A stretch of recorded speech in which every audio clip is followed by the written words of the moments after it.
Reis e Sacerdotes, por Pio Carvalho. Introdução. Existem assuntos que são debatidos, ensinados e muito pouco vivenciados. O tema reis e sacerdotes é antigo por estar na Bíblia. No entanto, é novo na vida diária da igreja. Convido você a caminhar lentamente para dentro desse assunto. Por isso, nossos primeiros passos iniciarão pelo assunto oração. É com alegria e gratidão que coloco em suas mãos este material, que acima de tudo é bíblico. Por ser de suma importância, procurei expressar anos de experiência e de maneira bem simples, mas sem ser simplista. Na verdade, muito prático. Corro o risco de deixá-lo parecendo com um manual. Contudo, sei que ficou tudo muito vivencial. Quero encorajá-lo, abrir espaço e deixar que este livro ocupe a cabeceira de sua cama. Não como objeto de decoração, é claro, pois não é essa a proposta, mas sim como material de consulta e desafios práticos para a sua vida sacerdotal. Vamos entender e viver intensamente o tema oração, daquele que anela mais e mais pela presença manifesta do Espírito Santo de Deus, Pio Carvalho. Capítulo 1. Por que é importante orar? Tiago, capítulo 5, versículo 17 e 18. Elias era homem sujeito às mesmas paixões que nós, e orando, pediu que não chovesse. E por 3 anos e 6 meses não choveu sobre a terra. E orou outra vez, e o céu deu chuva, e a terra produziu seu fruto. Elias era homem semelhante a nós, sujeito aos mesmos sentimentos, e orou com instância para que não chovesse sobre a terra. E por 3 anos e 6 meses não choveu. No texto acima, nas versões em português da Bíblia, algumas versões dizem mesmas paixões, outras mesmos sentimentos. Na continuação do texto, a expressão orou com instância ou com fervor significa no vocábulo grego posição ou status. Antes de tratarmos esses textos de Tiago, vejamos na segunda epístola do apóstolo Pedro, onde ele traz uma revelação absurdamente maravilhosa. O texto diz, 2 Pedro, capítulo 1, versículo 3. Tudo o que precisamos para viver e servir a Deus nos tem sido dado pelo seu poder divino, devido ao conhecimento que temos daquele que nos chamou para sua própria glória e bondade.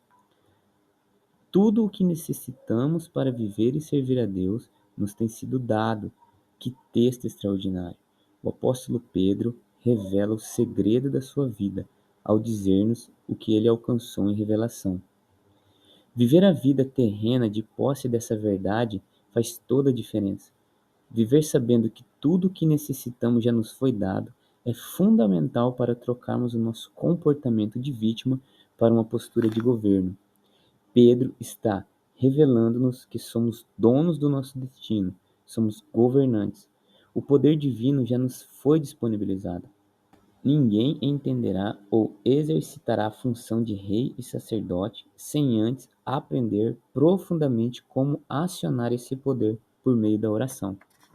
É mediante a oração que esse poder é revelado a nós.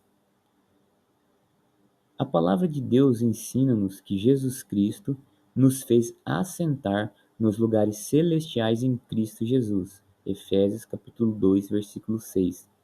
E que Deus já nos abençoou com todas as bênçãos espirituais nas regiões celestiais em Cristo Jesus. Efésios 1, 3. Mas, fato é que podemos viver sobre a terra e não desfrutarmos continuamente dessas bênçãos, ainda que elas já estejam depositadas nas regiões celestiais para nós. Muitas vezes parece-nos que a única força que temos é a nossa própria força. Portanto, é urgente aprender como alcançar, bem, como possuir tudo o que Deus disponibilizou. Por isso é importante saber que é necessário subir até as regiões celestiais e tomar posse desfrutar de todas as bênçãos que lá estão e que foram depositadas em nosso nome, e somente nós podemos tomá-las. Agora que sabemos onde as bênçãos estão, devemos aprender como acessá-las. Aquele que nos ama e nos lavou em seu próprio sangue, Jesus Cristo, concedeu-nos o que necessitamos para o cumprimento do propósito dele em nós. O acesso às regiões celestiais dá-se mediante a comunhão com Cristo Jesus. Isso mesmo, e a comunhão ocorre por meio da oração. Oração é igual a incenso, conforme Apocalipse 5:8 diz. Logo que tomou o livro, os 4 seres viventes e os 24 anciões prostraram-se diante do Cordeiro, tendo todos eles uma harpa e taças de ouro cheias de incenso, que são as orações dos santos. O incenso é um recurso usado pelos sacerdotes e é composto de adoração, louvor, ação de graças, petições, súplicas e intercessões. O sacerdote não existe sem oração, e comunhão com Deus não existe sem oração. Assim como o incenso usado pelos sacerdotes no Antigo Testamento possui alguns ingredientes, o mesmo ocorre com o incenso no Novo Testamento. O incenso no Novo Testamento são as orações dos santos. Por que é importante orar? Porque é por intermédio da oração que exercemos o nosso papel sacerdotal pleno diante de Deus. O sacerdote não existe sem oração, e comunhão com Deus não existe sem oração. Era exigida dos sacerdotes uma vida santificada. O sacerdote, antes de queimar incenso, tinha que estar purificado. Ele oferecia sacrifícios pelos seus próprios pecados antes de exercer o sacerdócio a favor do povo. A Bíblia Sagrada chama-nos de santos porque já fomos lavados no sangue de Cristo Jesus. Santos, portanto, são todos os que foram justificados por Cristo Jesus. Como veremos a seguir, orar não é só pedir. Pedir é um dos ingredientes da oração. Porém, acima de tudo, orar é exercer sacerdócio, é queimar incenso. Uma característica forte do incenso é o seu perfume. Portanto, as nossas orações devem exalar uma especial fragrância diante do altar do nosso eterno Deus Todo-Poderoso. Capítulo 2. O bom perfume. Temos aprendido também pela Bíblia Sagrada de que eu e você somos portadores de um perfume extraordinário, que é o perfume de Cristo. Em 2 Coríntios, capítulo 2, versículo 15, diz: Porque somos para com Deus o bom perfume de Cristo, tanto nos que são salvos, como nos que se perdem. Quando avançamos na caminhada cristã, o conhecimento de Cristo é revelado a nós. Ao compartilharmos este conhecimento, manifestamos em todo lugar esta fragrância. Da mesma maneira que o perfume do incenso é único, o cristão também exala um perfume característico por intermédio das orações. Esse perfume é também exalado quando oramos. Assim, estamos no exercício pleno do nosso sacerdócio, como fez Zacarias, como está no livro de Lucas, capítulo 1, do 8 a 9. O texto diz assim: Ora, aconteceu que, exercendo ele diante de Deus o sacerdócio na ordem do seu turno, coube-lhe por sorte, segundo o costume sacerdotal, entrar no santuário do Senhor para queimar incenso. A expressão entrar no santuário fala de lugar ou posição do sacerdote. Como observado, a vida sacerdotal passa obrigatoriamente pela queima do incenso.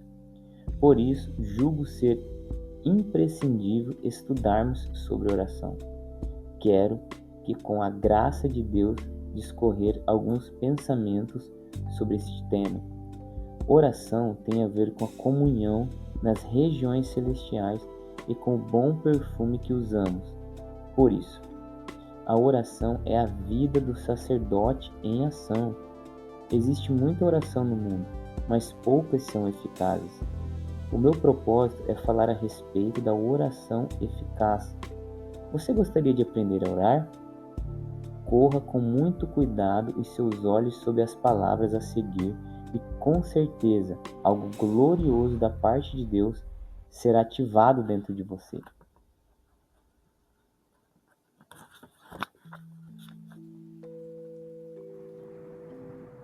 Capítulo 3. O que é oração para você? Como eu poderia definir oração? O cristianismo hoje tem dado uma forte ênfase na oração, como se orar fosse somente obter algo de Deus. Orar para muitos é entrar na presença desse Deus tão precioso, poderoso, grandioso e obter algo dele. É quase uma batalha, é uma tentativa para conseguir arrancar algo de Deus, como se ele não quisesse dar-nos o que pedimos. E, pelo meio da batalha de oração, vencemos a Deus. Você já ouviu pessoas dizerem que tem um ministério muito duro, muito árduo? E quando perguntamos qual é o ministério que a pessoa exerce, ela nos diz que é o ministério da oração. Esse é um conceito totalmente errado sobre oração. Orar é ter comunhão com Deus, é o filho em conversa com o Pai. Portanto, não pode ser uma tarefa árdua, mas sim prazerosa. Entretanto, você dirá que o patriarca Jacó teve que lutar com Deus lá no Val de Jaboque para ser abençoado. Por que nós não temos que lutar? A resposta a esta pergunta é muito simples. Em primeiro lugar, Jacó não possuía o sangue de Cristo Jesus sobre a sua vida. Ele não podia entrar com confiança diante do trono da graça e alcançar misericórdia, embora ele vivesse na graça.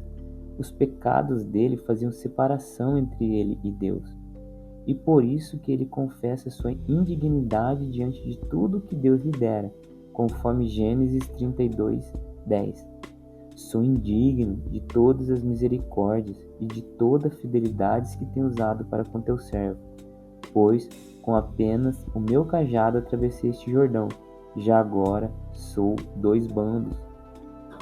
Em segundo lugar, Jacó estava lutando pelo cumprimento da promessa divina dada aos seus antepassados, e todas as promessas antes de Cristo precisavam ser reivindicadas, como fez Salomão ao assumir o reino de seu pai Davi, em 1 Reis, capítulo 8, versículo 26. Lemos sobre o clamor de Salomão para obter o que Deus havia prometido a Davi. Era preciso clamar a Deus o cumprimento das promessas. Creio que vem daí a ideia de barganha. Você dá algo a Deus, agrado, e Ele sensivelmente o recompensa. Você pode ligar a sua televisão ou o seu rádio e você ouvirá estas mensagens. Você será abençoado se fizer uma oferta de sacrifício. Deus vai te dar isso, Deus vai te dar aquilo, porque você está fazendo a corrente das causas impossíveis. Nós vamos orar a Deus e Deus vai lhe dar, porque eu jejuei por você durante tantos dias. Esse tipo de pensamento joga na lata de lixo a obra do Calvário. Considera que o que Jesus fez não foi suficiente. Declara que a obra de Cristo Jesus não foi consumada. Será que a obra do Senhor Jesus Cristo necessita de complementos? Outro pensamento reinante que tem tomado conta do comportamento cristão diz que Deus vai fazer a obra e que Deus tem que fazer algo para nós. Por isso, quando se fala de oração, o pensamento dominante é pedir.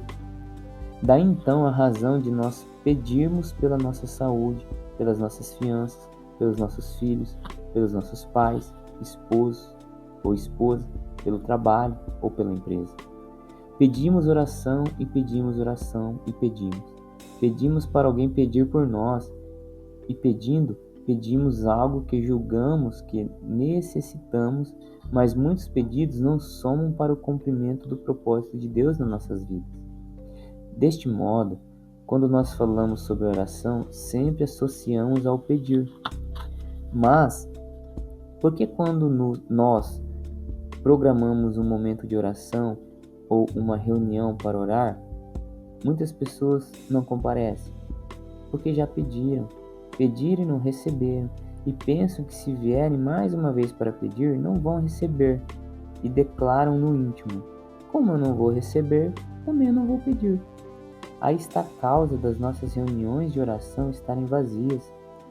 Ao olharmos na Bíblia, será que orar é isto que temos entendido? É assim que a Bíblia ensina-nos?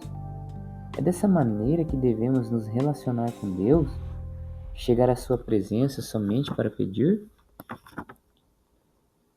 Ao olharmos com cuidado para a palavra de Deus, servir a Deus não está vinculado somente a pedir. Pedir é uma parte da nossa vida cristã. Por pensarmos que orar é igual a pedir, quando fazemos um pedido de oração e obtemos a resposta, ficamos extremamente felizes e entusiasmados, ao ponto de querermos testemunhar. E por que esse entusiasmo sobre a resposta de uma oração? Porque nós não esperávamos a resposta. É isso mesmo, não esperávamos, mas já que veio, ficamos tão extasiados, quase não crendo que a resposta veio, e então queremos testemunhar. Não seria natural eu orar sabendo que aquilo que estou pedindo a Deus já é meu? É certo que a nossa imaturidade em discernir o tempo impede-nos de desfrutar da nossa herança. Existem coisas que devemos esperar Deus nos dar. Existem coisas que devemos apropriar-nos agora. Tudo isso está ligado muito mais à nossa maturidade do que em obter a resposta de Deus.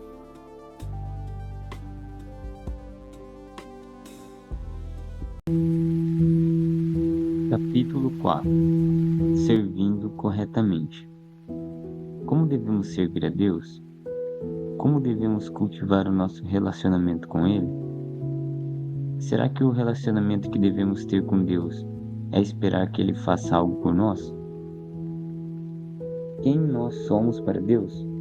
O que Deus pensa a meu respeito e a seu respeito? O que pensa Deus de nós e sobre nós? Não é verdade que ficamos extremamente preocupados sobre o que as pessoas pensam a nosso respeito?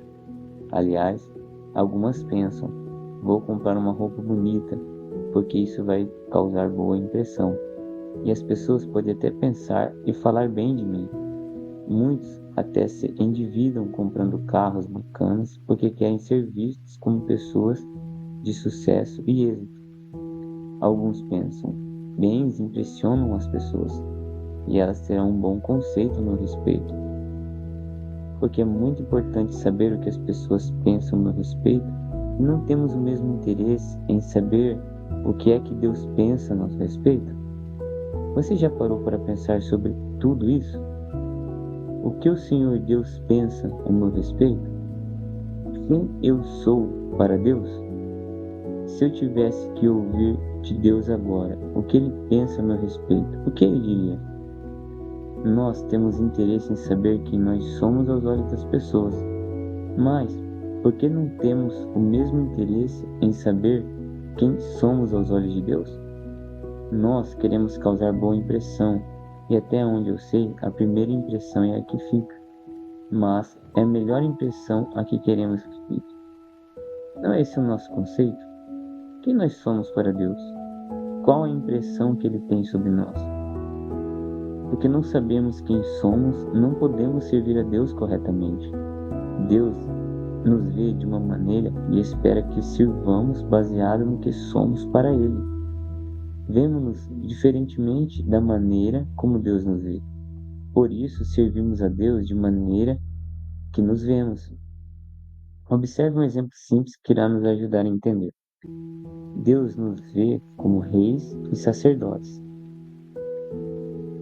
É claro que Ele espera que o sirvamos como rei e como sacerdote. Nossos atos devem ser nobres e sacerdotais. Por outro lado, nós nos vemos como pecadores, fracos e muito incapazes. Vemo-nos como indignos e não merecedores.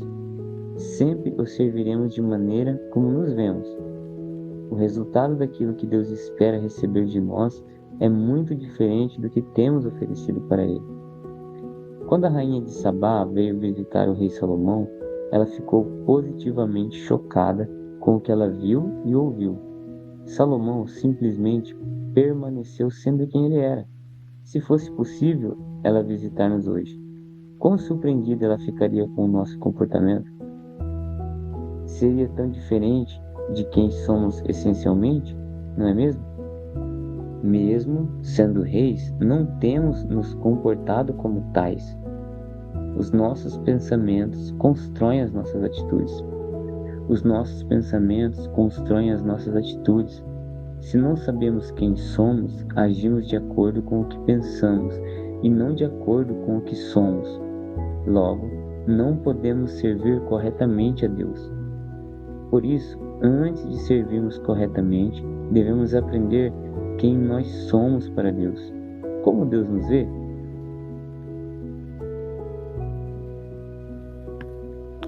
Capítulo 5. A importância de sabermos quem somos. Permita-me repetir este argumento.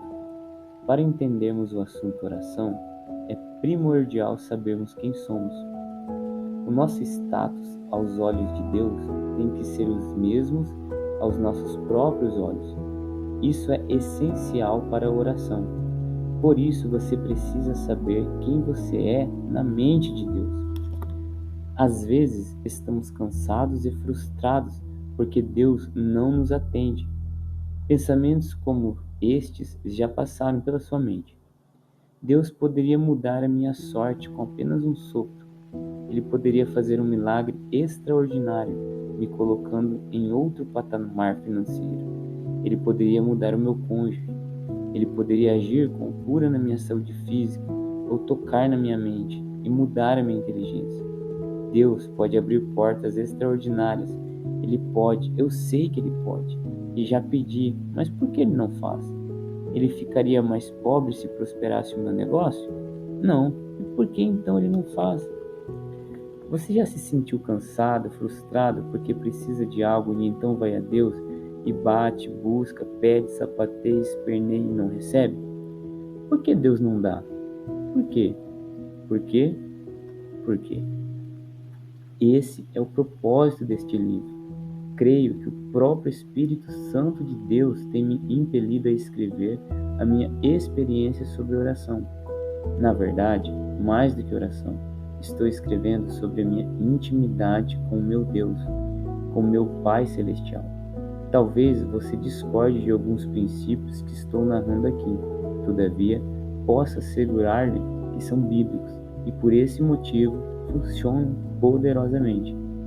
Acompanhe por gentileza este pensamento. Há algo negativo no nosso relacionamento com Deus que necessita ser mudado.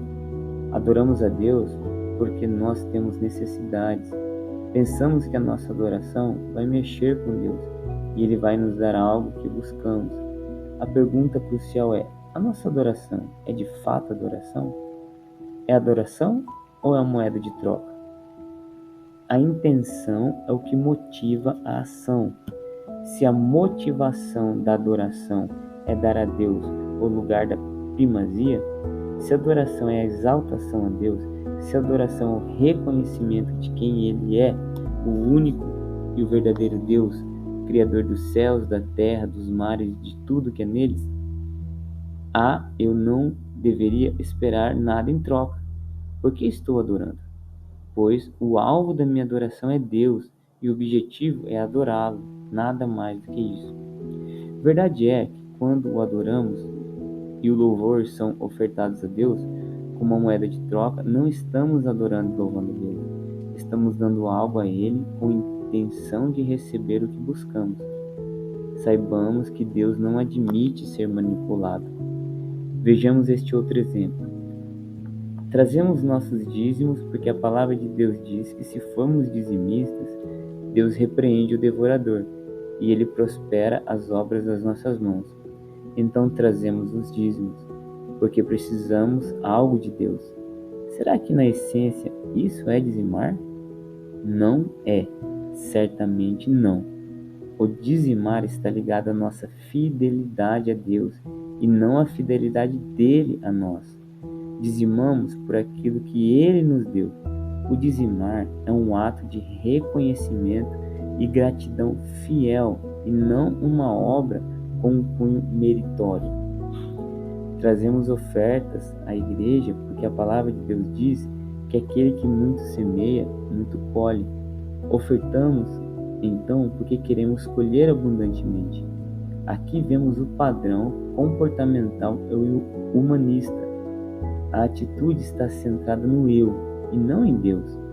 A oferta passa a ser um investimento em nós e não no reino de Deus.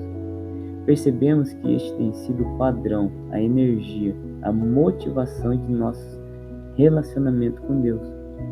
Eu posso imaginar o que está passando pela sua mente, mas a Bíblia fala sobre semear e colher. Sim, ela fala, mas devemos ofertar primeiramente para abençoar a obra do nosso Deus e depois focalizar a colheita. A motivação central deve ser Deus em primeiro lugar. Deve ser abençoar a Deus, honrá-lo com os bens que Ele tem confiado em nossas mãos. O nosso pensamento corrente tem sido: Deus tem tudo e eu preciso de alguma maneira arrancar alguma coisa dele, mesmo que seja pelo intermédio da manipulação espiritual. Conscientes ou não, temos agido assim. Isso mesmo, somos hábeis em querer manipular a Deus. O fazemos por meio da oração, muitas vezes impostando a voz para que Deus diga: olha, ele está orando, então eu vou dar algo a ele.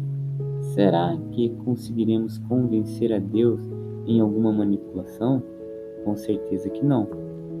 Uma esposa consegue manipular o marido de várias maneiras, até mesmo chamando de meu bem, e muitas vezes é assim que ela obtém seus intentos. E da mesma forma o marido também obtém os seus. Os pais acabam cedendo à manipulação dos filhos, mas será que Deus responde quando nos comportamos assim com Ele? Não, com certeza não. 1000 vezes não. Então você poderá dizer: eu não quero continuar vivendo a minha vida cristã assim. Não vou permitir que seja esse o desenho comportamental da minha vida cristã. Eu de fato preciso viver um cristianismo puro, como de fato deve ser vivido, abundante, edificante e feliz. Aqui cabe uma série de perguntas centrais, tais como ter autoridade espiritual? Como colocar Deus no centro de tudo? Como fazê-lo crescer e eu diminuir? Como ter uma vida financeira saudável e até abastada? Como ter uma vida física saudável? Como viver uma vida santa? Para obtermos respostas, é imprescindível aprendermos e vivermos a oração. O cristão deve aprender a mover-se no mundo espiritual e material simultaneamente, ao mesmo tempo, estar assentado nas regiões celestiais e pensar nas coisas que são do alto e não nas que são da terra. Viver como alguém que foi enviado ao mundo por Cristo Jesus para conquistar e colocar tudo debaixo dos pés do nosso Deus e do seu Cristo. O cristão deve aprender a se mover no mundo espiritual e material simultaneamente. Você pode estar pensando: eu preciso aprender isso. Você de fato precisa aprender isso? Você quer aprender? Uma coisa interessante que precisamos aprender em relação à Bíblia e em relação ao que estamos lendo agora é: precisamos aprender tudo isso para que Deus seja plenamente exaltado por intermédio do nosso viver diário, para que Deus ganhe com tudo isso. Viver por Ele e para Ele em todo o tempo. Capítulo 6. Aprendendo a receber.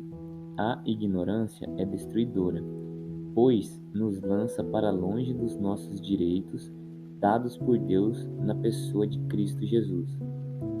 O cumprimento do propósito de Deus dar-se-á ao alcançarmos a maturidade exigida.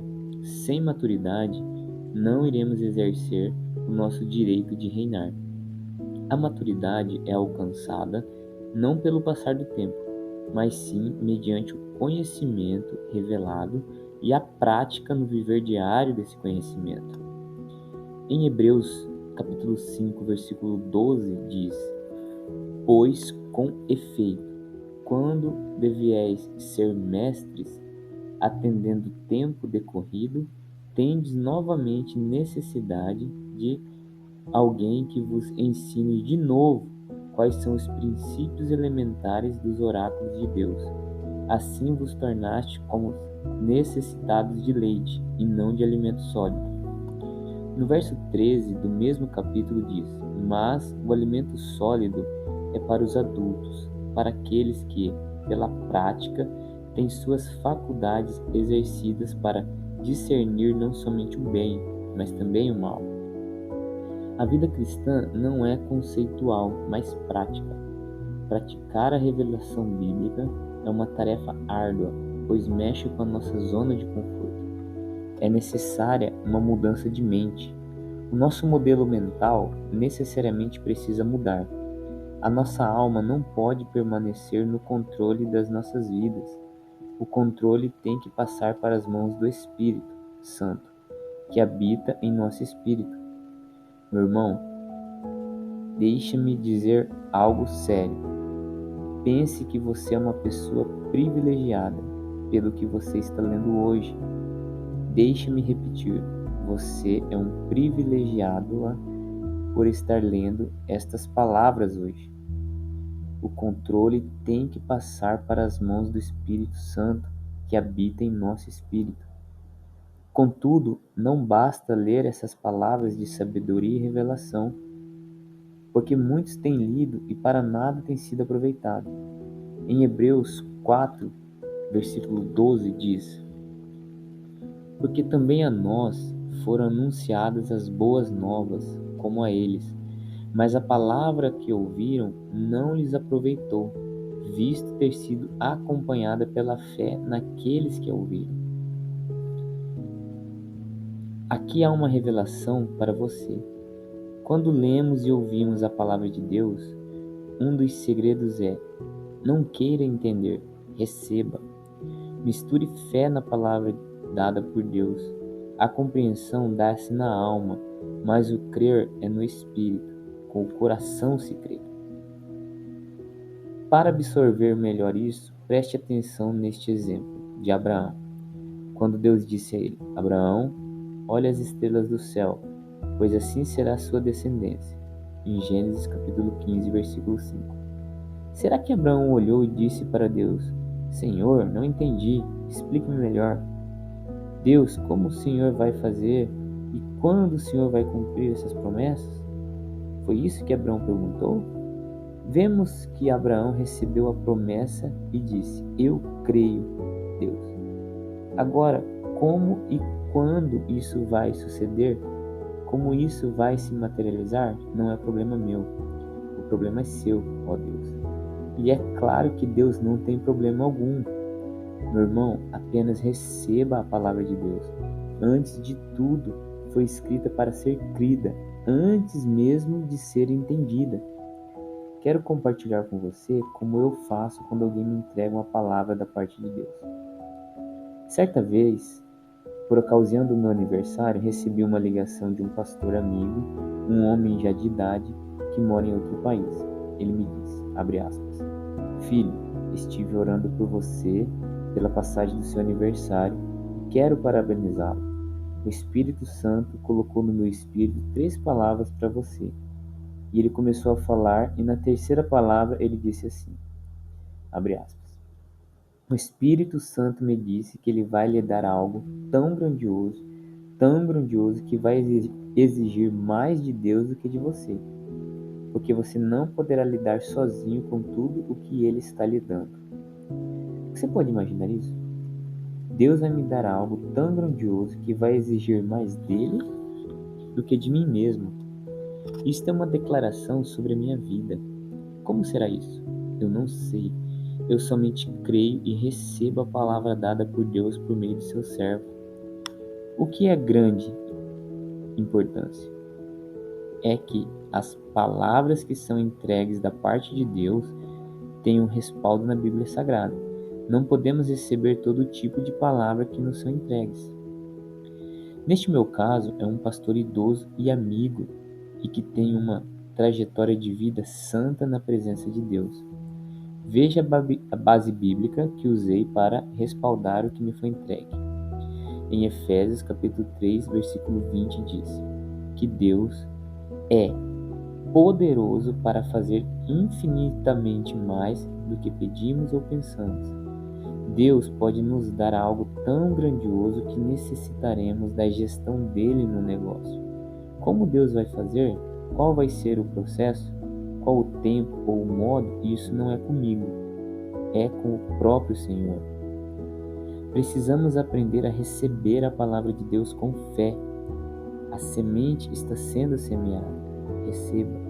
Receba a semente, receba a palavra, creia nela e misture fé. O que de fato é a oração? Talvez para você, até hoje, orar é pedir alguma coisa. A frase mais comum que você tem ouvido sobre a oração é: alguém tem um pedido de oração para fazer? Isso é assim porque muitos chamam a oração de pedido de oração. Se você até hoje orar e pedir, quero convidar você a crescer na revelação e entender um pouco mais o que é oração. Vamos caminhar para o próximo pensamento.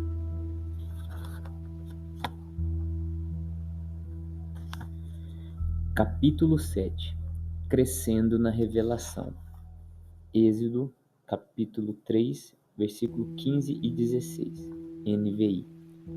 Disse também Deus a Moisés: diga aos israelitas: o Senhor, o Deus dos seus antepassados, o Deus de Abraão, o Deus de Isaque, o Deus de Jacó, enviou-me a vocês. Esse é o meu nome para sempre, nome pelo qual serei lembrado de geração em geração. Vá, reúna as autoridades de Israel e diga-lhes: o Senhor, o Deus dos seus antepassados, o Deus de Abraão, de Isaque e de Jacó, apareceu a mim e disse: eu virei em auxílio de vocês, pois vi o que lhes tem sido feito no Egito. Como já mencionei, as traduções da palavra de Deus para a língua portuguesa muitas vezes dificultam o entendimento do texto. Quando lemos ou buscamos o significado das palavras no grego ou no hebraico, o sentido amplia-se. Por exemplo, a palavra Senhor no texto anterior significa no hebraico Jeová, na expressão Deus de vossos pais. A palavra hebraica para Deus é Elohim. Deus está dizendo assim: Moisés, no passado eu me apresentei como Elohim a Abraão, Isaque e Jacó. O nome Elohim tem o sentido do Deus soberano. É o Deus que mora em lugar inacessível. É o Deus que habita em densas trevas. É o Deus inflexível. Passam-se os anos e as épocas vêm Deus e se apresenta a Moisés dizendo: eu sou Jeová. Lá no passado eu me revelei como Elohim, mas para você, Moisés, estou me revelando como Jeová.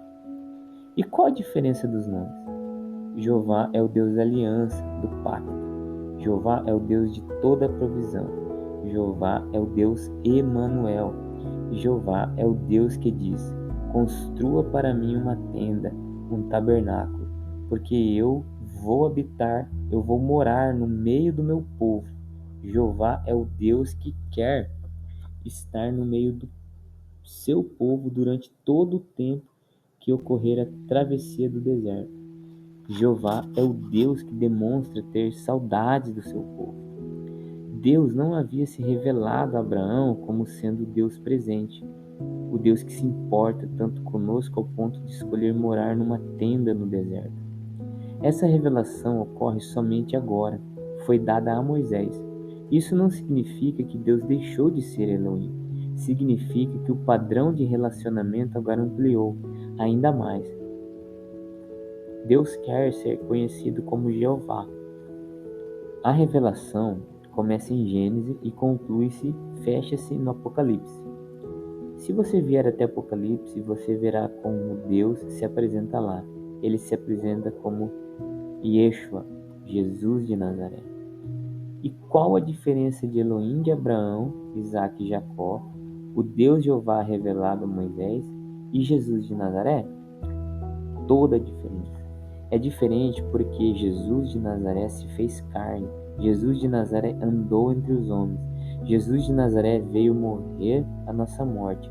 Foi Jesus de Nazaré que veio receber a nossa condenação. Ele desceu até o inferno para que não necessitássemos descer até lá.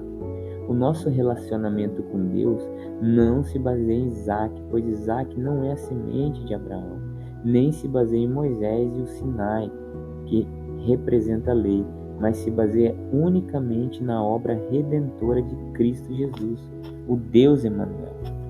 A revelação é progressiva. Jesus de Nazaré levou as nossas dores e as nossas enfermidades. Ele nos deu autorização para usarmos o seu nome. Jesus de Nazaré diz: eu serei ascendido ou elevado aos céus, mas eu vou pedir ao Pai e ele vai mandar outro Consolador, o Espírito Santo, o mesmo Espírito que está sobre mim, o qual me encheu, habitará também em vocês. Esses padrões de revelação de Deus demonstram como Ele quer se relacionar conosco, demonstram como Ele nos vê. Capítulo 8. A atuação do Espírito Santo. Entender como o Espírito Santo atua em nós e por meio de nós é fundamental para entendermos a oração.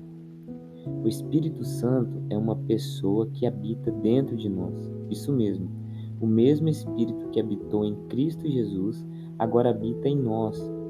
Você pode perguntar: como assim? Como ele habita dentro de nós?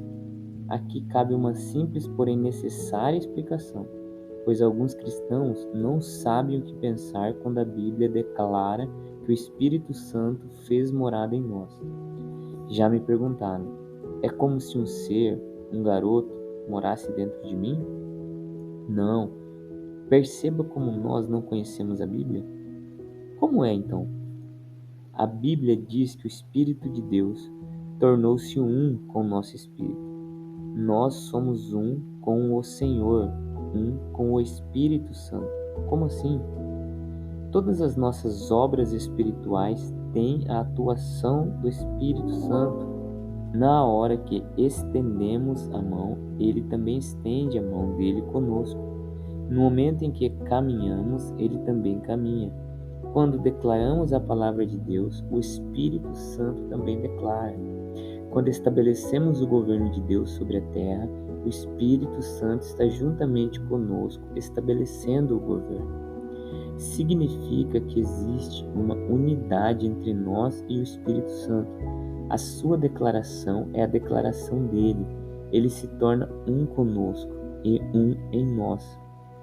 Jesus Cristo declara que expulsava demônios pelo dedo de Deus, ou seja, pelo Espírito Santo. O Espírito Santo atuou juntamente com Jesus, fazendo o Cristo e Senhor. Vejamos como o pensamento de que o Espírito Santo é um ser que existe dentro de nós e atua independentemente é herdada do Antigo Testamento. No Antigo Testamento há uma história impressionante. Os filisteus atacaram a nação de Israel. E o que foi que Israel fez? Foi para Siló. Por que em Siló? Porque lá estava a Arca da Aliança, e em Siló estava um homem chamado Samuel. Sabe o que eles fizeram? Trouxeram de Siló a arca, transportaram-na para a frente do campo de batalha, bem no fronte de guerra. Mas cometeram um erro, eles não trouxeram Samuel. Isso mesmo, deixaram o profeta Samuel lá na cidade de Siló. Sabe o que aconteceu? Os filisteus degolaram todos os israelitas, pegaram a arca e fizeram dela um souvenir para sua nação. Os israelitas acharam que podiam separar o ungido da unção, como se o Espírito Santo fosse uma força independente. Jesus declara: E recebereis poder ao descer sobre vós o Espírito Santo. O Espírito Santo foi direcionado a nós, servos de Cristo Jesus. Ele não veio para atuar em lugares, saiba disso. A mulher samaritana perguntou a Jesus onde deveria adorar a Deus. Perceba que a mentalidade era o lugar.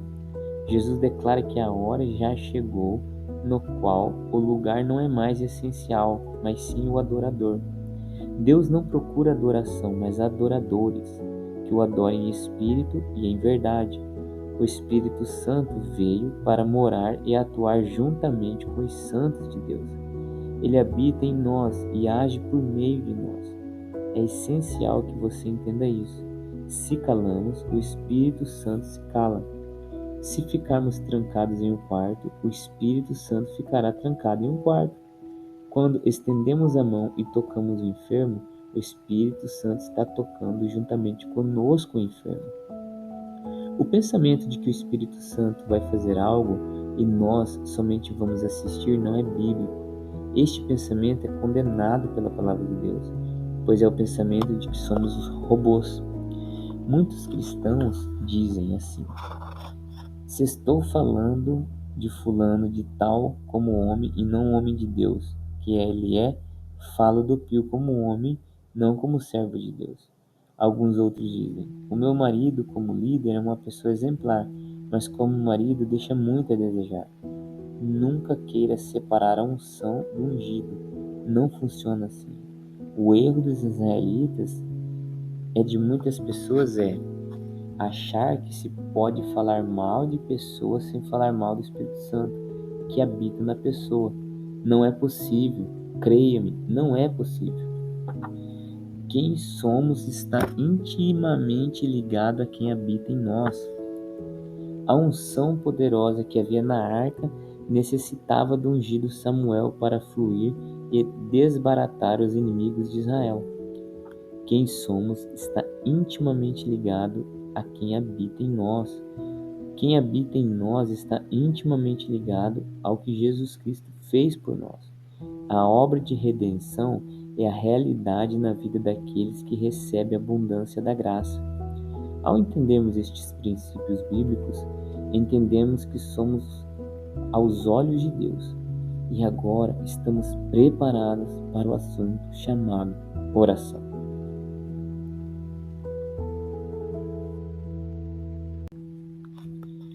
Capítulo 9. Quem somos aos olhos de Deus? A revelação é progressiva.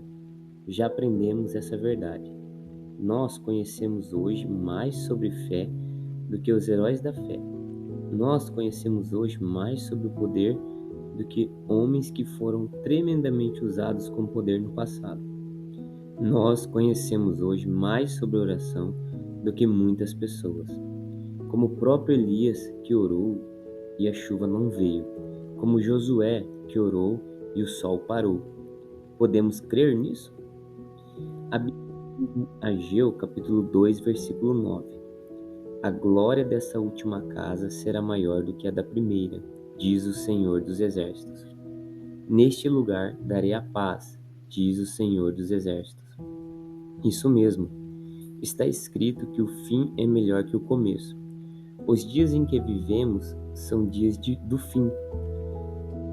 Da revelação ser progressiva, temos mais iluminação hoje do que nossos antepassados.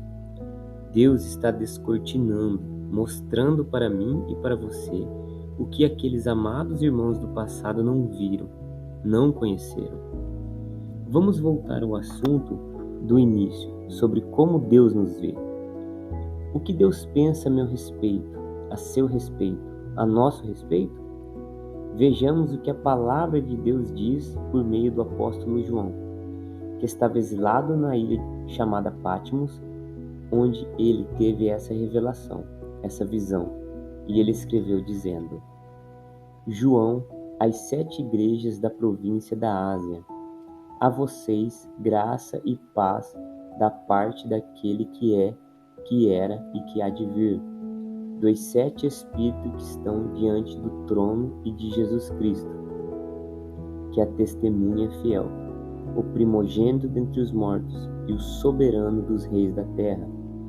Ele que nos ama e nos libertou dos nossos pecados por meio do seu sangue e nos constituiu reino e sacerdotes para servir a seu Pai e Deus. A ele sejam glória e poder para todo o sempre. Amém. Apocalipse, capítulo 1, versículos do 4 ao 6. Podemos ver João falando a respeito de Jesus, aquele que era, aquele que é e aquele que voltará, porque ele nos ama. Ele é um apaixonado por mim e por você. Aleluia! Enquanto você está sentado lendo, o amor dele está pairando sobre a sua vida. Ele ama você. Ele não está olhando falhas, defeitos, não está olhando o seu jeito. Simplesmente ele te ama. E esse amor o levou a uma atitude conforme o texto diz: e em seu sangue nos lavou dos nossos pecados. Entenda, ele nos ama, lavou-nos de todos os nossos pecados. E não ficou nenhum pecado, não ficou nada. Ele nos lavou totalmente, completamente, perfeitamente. Ele nos purificou. O que isso significa? Ele nos lavou com o seu sangue? Isso significa que somos puros, santos, reis e sacerdotes. Aqueles que foram lavados no sangue de Cristo Jesus são justos, filhos de Deus, perfeitos, retos. Isso significa que eu e você temos a mesma autoridade aqui na terra que Adão tinha antes de pecar. Ele nos lavou e nos purificou com o seu sangue. A palavra de Deus ensina-nos que a vida está no sangue. Ele nos lavou com a vida dele, isto é, o Zoe. Zoe é a vida pré-existente e eternamente existente. Portanto, a vida perfeita. Quando Deus Pai olha para nós, ele vê a vida do Filho dele, vê em nós a perfeição de Jesus. Ele nos vê como santos. Deus nos vê revestidos de vida, de Cristo. Quando chego à presença do Pai, ele vê o seu Filho Jesus em mim. Quando você se apresenta para adorá-lo, ele não procura você, mas sim o Cordeiro perfeito. Nós estamos revestidos de Cristo Jesus. Aleluia! Sobre a sua vida está o sangue mais precioso que existe. Muito mais do que o sangue de bodes, touros e novilhos. É o sangue do varão perfeito. O sangue dos animais na velha aliança cobria os pecados. O sangue de Cristo Jesus tira os pecados. Aleluia! Como sacerdotes, não podemos apresentar-nos ante a presença do Deus Pai sem sangue. Temos então o sangue de Cristo Jesus. Também não podemos queimar incenso sem o fogo, e muito menos com fogo estranho. Por isso temos o fogo do Espírito Santo, e viram línguas repartidas como que de fogo, os quais pousaram sobre cada um deles. Atos capítulo 2, versículo 3. Eu fico todo trêmulo em saber que, como sacerdote, tenho o sangue de Cristo e o fogo do Espírito Santo, tudo em minha vida. Compreenda, você não é um falido, nem um fracassado, muito menos um derrotado. Agora, o restante do texto complementa como Deus nos vê e nos fez reis e sacerdotes para Deus e Pai. A Ele glória e poder para todos sempre. Amém. O texto diz que ele nos estabeleceu reino e sacerdote. Qual foi a obra de Cristo Jesus? Foi instruir-nos, estabelecer-nos, transformar-nos em reis e sacerdotes. A pergunta central é: o Pai aceitou a obra de Jesus? Sim, porque Jesus fez o que estava proposto pelo Pai Celestial. Jesus cumpriu tudo o que estava escrito. Não deixou o único tio da lei sem que fosse cumprido. O texto diz que ele nos constituiu. Ele nos fez. Talvez alguém pense, isso significa que seremos reis e sacerdotes daqui a 1000 anos? Não! Tudo já está estabelecido, tudo já está feito, já é assim agora. Como é que Deus nos vê? O que Ele pensa a meu respeito e a seu respeito? Ele olha para nós como reis e sacerdotes. Ele nos vê cobertos com a vida do seu Filho Jesus de Nazaré. Nós fomos lavados e por isso somos puros. O sangue do Cordeiro santificou-nos.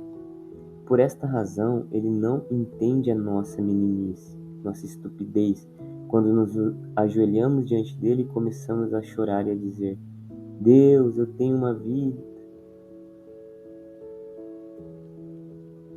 Deus, eu tenho uma lista de pedidos para lhe fazer. Sei que não sou digno, não mereço, mas por favor, eu preciso tanto. Deus olha para nós e diz: o que você está fazendo? Que história é essa? O que você está implorando? Filho, filha, você é rei e foi constituído pelo meu Filho Jesus para reinar. Rei, reina e não implora desse jeito. Rei foi estabelecido para governar. Rei foi estabelecido para dar ordens, para colocar retidão no caos, ordem, abundância na escassez e declarar vida no reino da morte. Você é rei. Se Deus Pai aceitar uma lista de pedidos como esses que temos feito muitas vezes, Ele estará dizendo que não aceitou a obra de Cristo Jesus, levando-nos e purificando-nos de todos os nossos pecados e nos estabelecendo como reis e sacerdotes.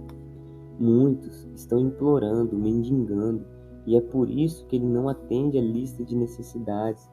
Muitos dos nossos pedidos deveriam ser respondidos por nós mesmos. É isso mesmo. Use da autoridade que Cristo Jesus lhe deu e ordene a tempestade que cesse. Ordene ao caos no seu lugar que termine. Ordene que a miséria se transforme em abundância. Capítulo 10. Alcançando a maturidade.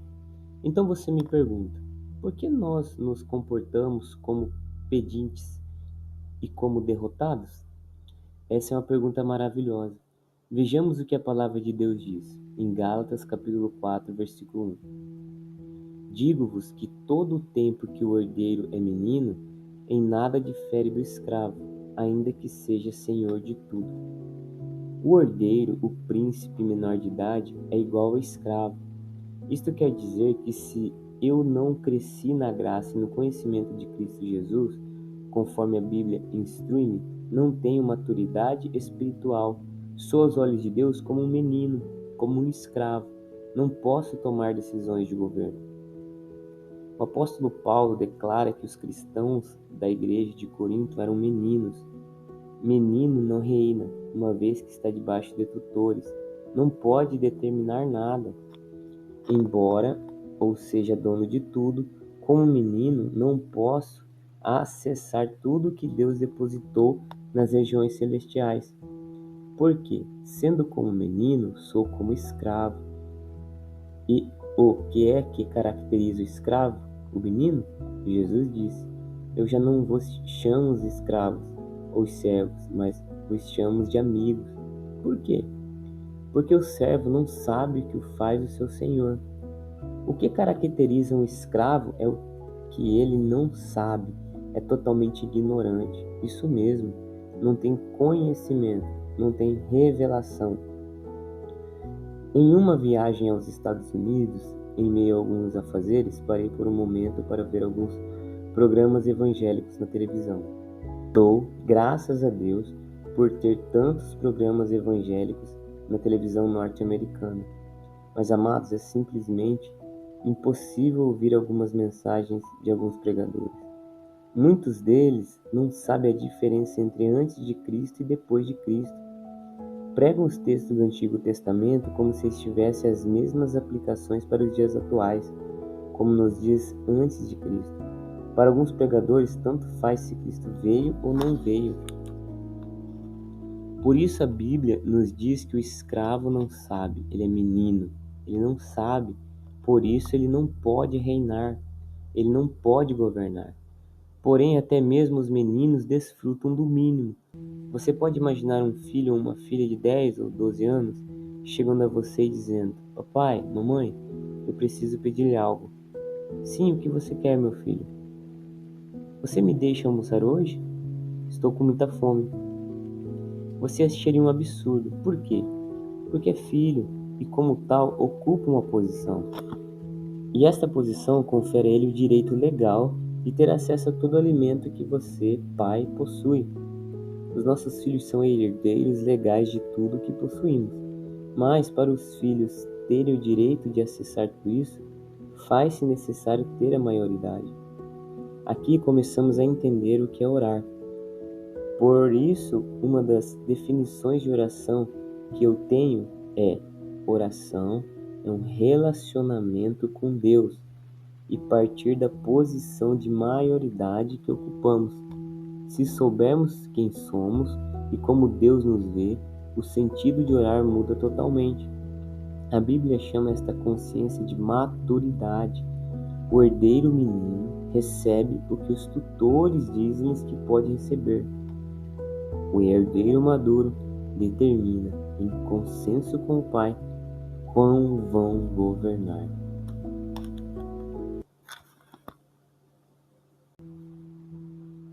Capítulo 11. Posição de governo. Vejamos o que a carta de Tiago ensina-nos. Elias era humano como nós. Ele orou fervorosamente para que não chovesse. E não choveu sobre a terra durante 3 anos e meio. Orou outra vez, e o céu enviou chuva, e a terra produziu seus frutos. Tiago, capítulo 5, versículos 17 e 18. O significado da palavra fervorosamente, usada no português, é a partir da palavra grega original proseuches, posição. Isso mesmo, o sentido aqui é lugar. Outra versão da Bíblia usa a palavra instância. Elias orou com instância. De acordo com o direito, instância é lugar. Por isso temos a primeira instância, a segunda instância e a última instância, e etc. Na verdade, Elias orou com instância, isto é, a partir de uma posição que ele ocupava na presença de Deus. Orar fervorosamente, conforme diz esta versão, não é orar simplesmente com fervor emocional. Por esse motivo, encontramos pessoas que oram simplesmente com emoção e fervor, pensando que é bíblico e que é esta oração que Deus responde. Mas não é isto que a Bíblia está dizendo. É um grande equívoco achar que gritando Deus irá responder. A ênfase aqui não está no estilo pessoal. Quando achamos que é o estilo que funciona diante de Deus, isso demonstra nossa imaturidade. Essa imaturidade a Bíblia chama de "o menino não sabe", referindo-se ao herdeiro infante. Ele, o menino, até acha que sabe, e em vista disso, às vezes quer até ensinar. Todavia, ele é menino e não sabe. O que vemos no texto de Tiago é que Elias não se emocionou ou gritou, mas sim sabia que ele ocupava um lugar junto à presença de Deus. Isso mesmo, Elias orou com instância de quem era diante de Deus. Elias orou com instância. Ele orou a partir de um lugar que sabia que ocupava. Vejamos a oração que Elias fez em duas versões.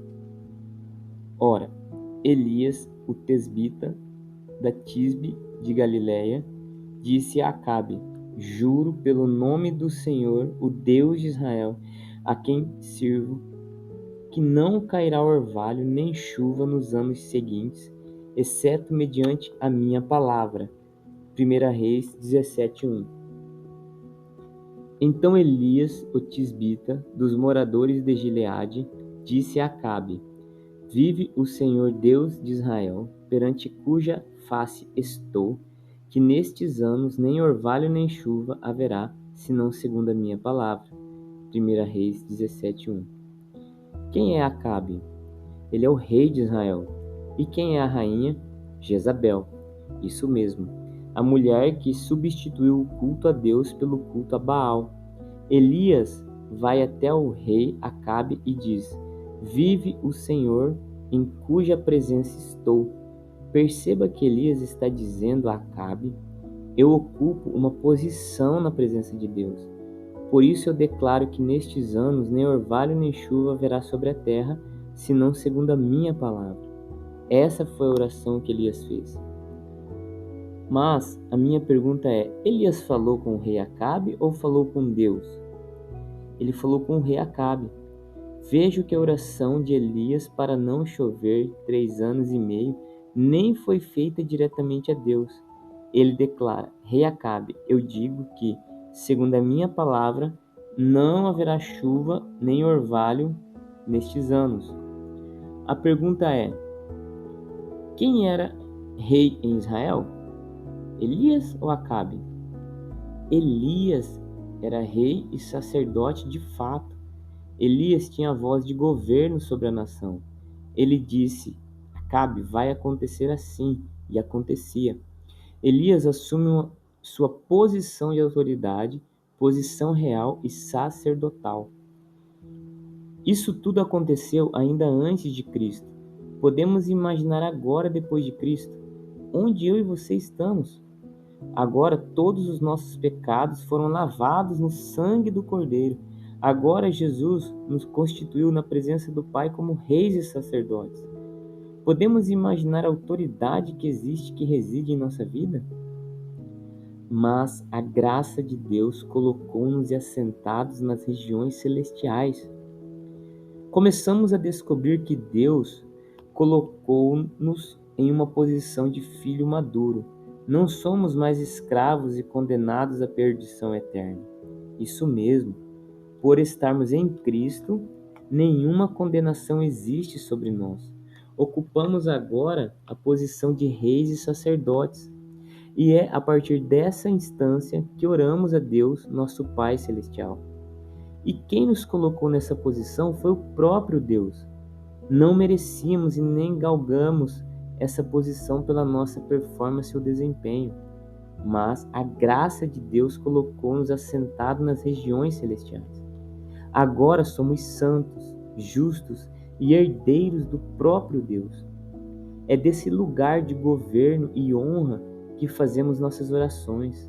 Ah, se os cristãos soubessem disso, todas as orações deixariam de ser somente pedidos pessoais e egocêntricos e passariam a ser mais orações de governo. As possibilidades de sermos manipulados por líderes inescrupulosos também deixariam de existir, pois somos tentados ou manipulados pelos nossos desejos, diz a Bíblia. O anseio de alcançar algo da parte de Deus tem nos feito presa de mensagens corrompidas, que nos têm iludido por muito tempo e depois nos deixam decepcionados com a igreja, com a fé e com o próprio Deus.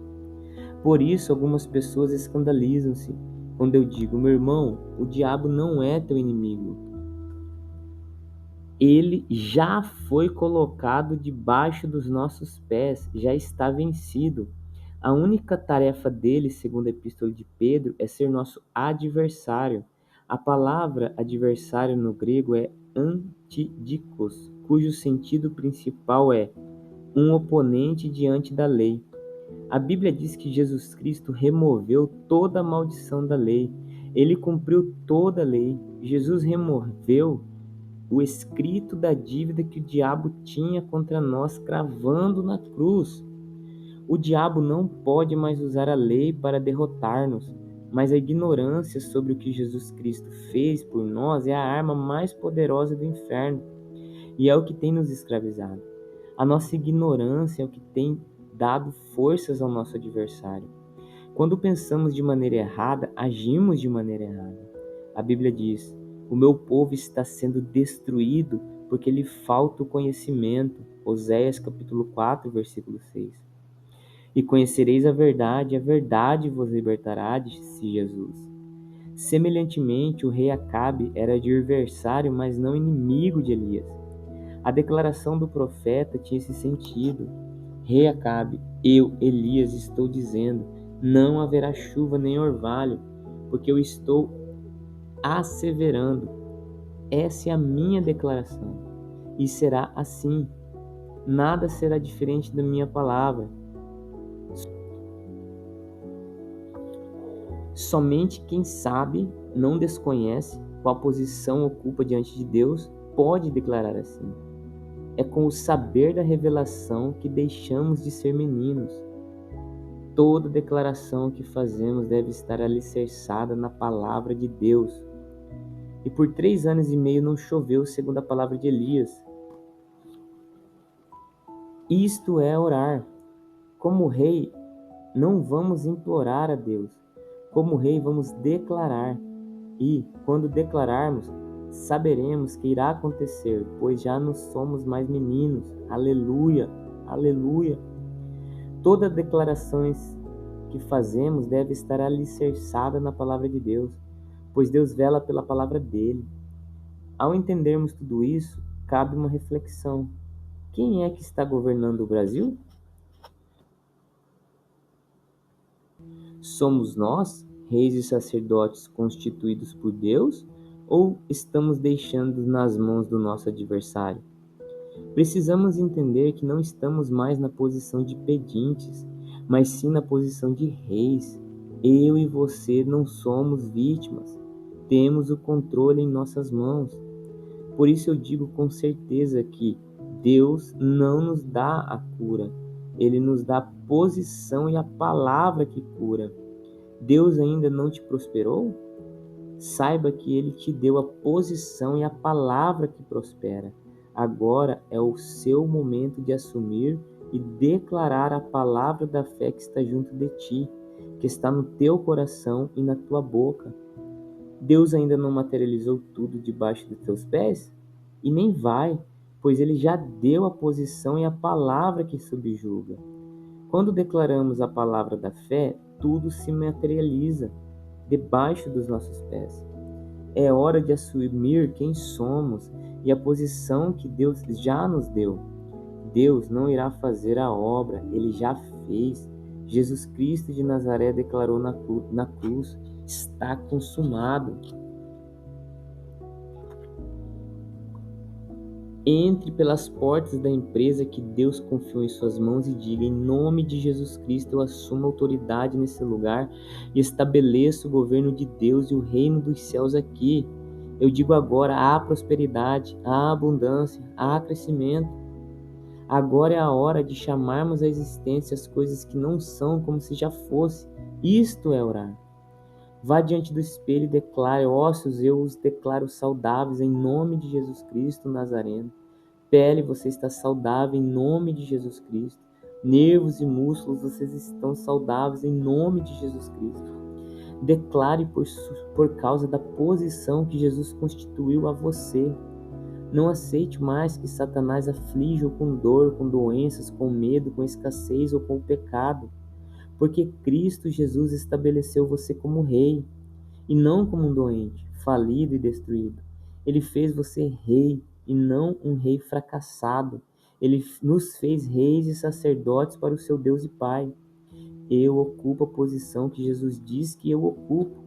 Eu posso o que Ele diz o que eu posso. E eu não sei tudo o que Jesus Cristo vai fazer, mas eu creio na palavra dele a meu respeito.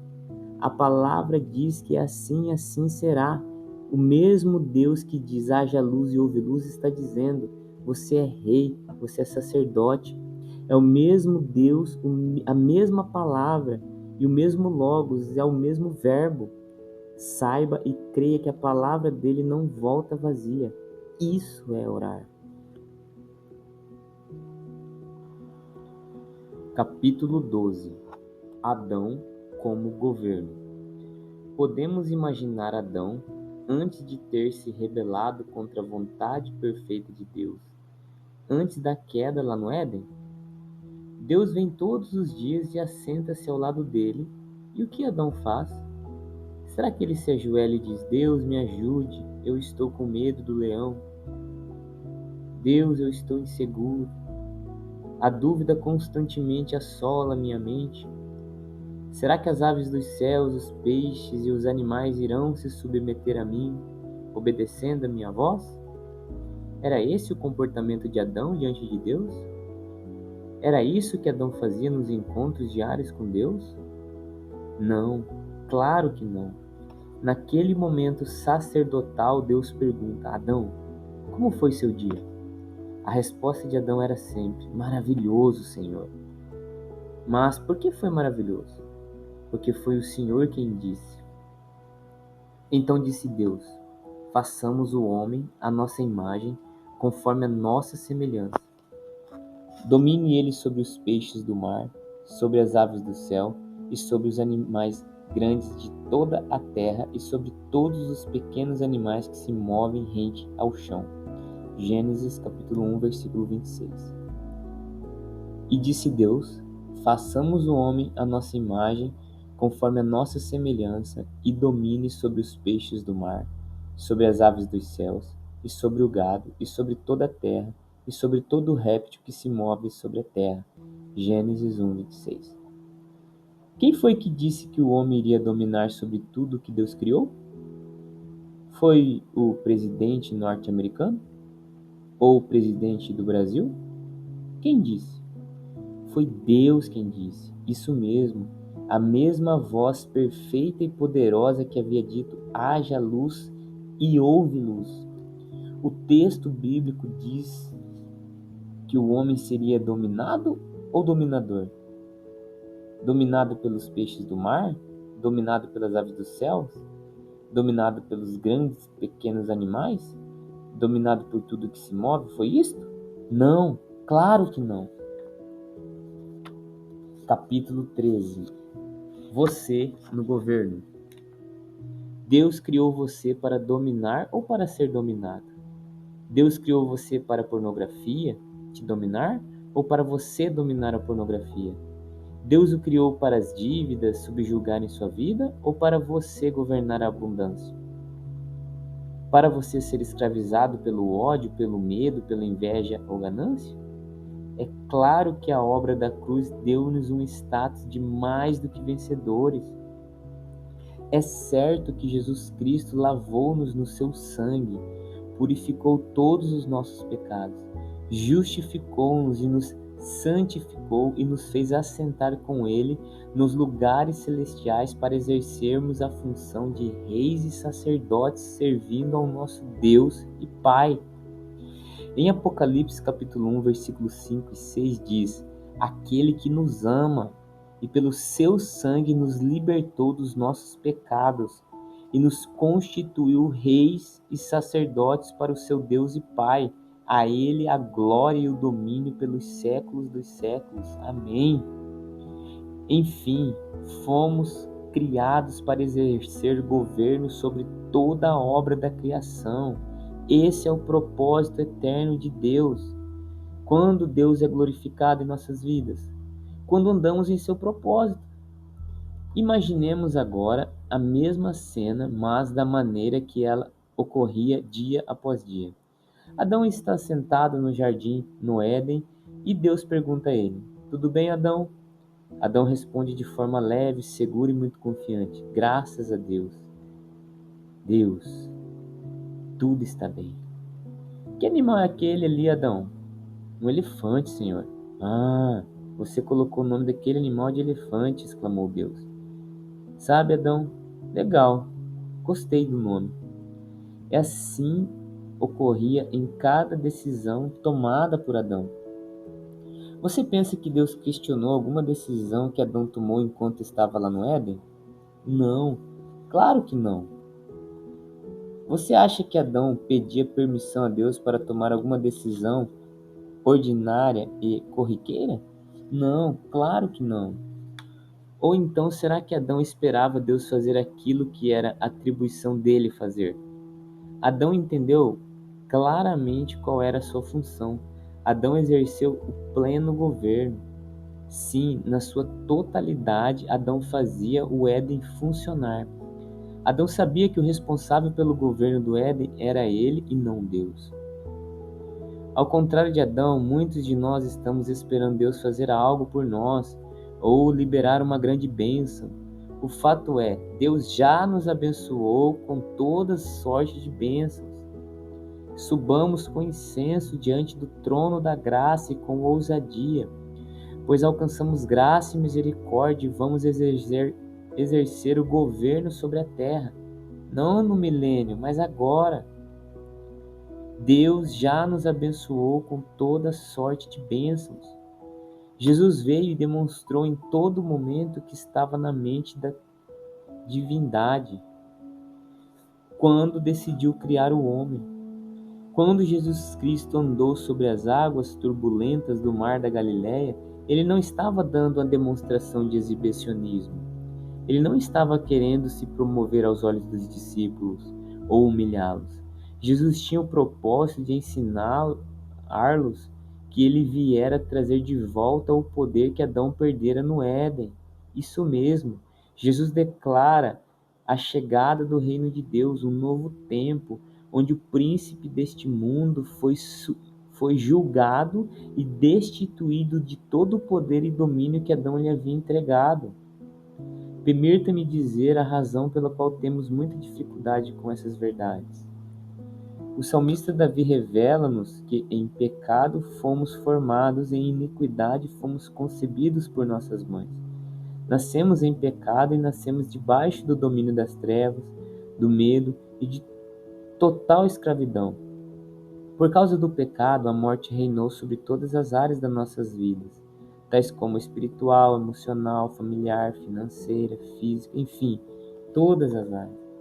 Saibamos dessa verdade. O nosso pecado não afeta a Deus.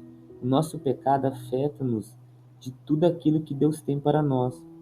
O prejuízo do pecado é totalmente meu. O salário do meu pecado é a minha morte, e a minha alma que peca e que morre. Mas Deus amou o mundo de tal maneira que deu seu Filho unigênito para nos vivificar e nos dar de volta tudo que Adão perdeu. Em Cristo Jesus estamos assentados nas regiões celestiais.